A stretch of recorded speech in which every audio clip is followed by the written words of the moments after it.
Colours Marathi वाहिनीवरील फिरतीचा वनवावरी पेटला या मालिकेच्या 19 मार्चच्या भागात विद्याधर अर्जुनला खोटी खोटी माया दाखवून त्याला त्याच्या जाळ्यात ओढण्याचा प्रयत्न करतो, जेणेकरून अर्जुन सावीमध्ये नेमकं काय चाललंय हे त्याला कळेल. पण अर्जुन काहीही सांगत नसल्यामुळे तो पुढे थेटच विचारतो, तुझ्यात आणि सावीमध्ये नेमकं काय सुरू आहे? तुम्ही खरंच एकमेकांच्या विरोधात आहात की हे सगळं नाटक आहे? तुझा मोठा भाऊ या नात्याने मला तू सगळं सांगितलंच पाहिजे.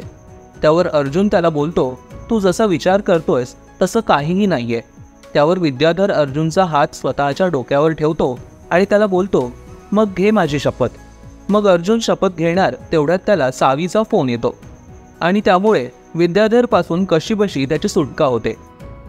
मग अर्जुन सावी नेहमीप्रमाणे रात्री भेटतात तेव्हा सावी अर्जुनला बोलते, हा लपंडावाचा खेळ कधी संपणार?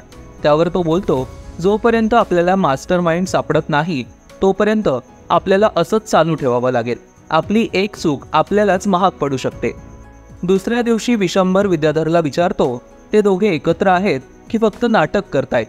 त्यावर विद्याधर बोलतो, काल रात्री तो मला सगळं सांगणार होता, तेवढ्यात त्या सावीचा फोन आला आणि तो आत निघून गेला.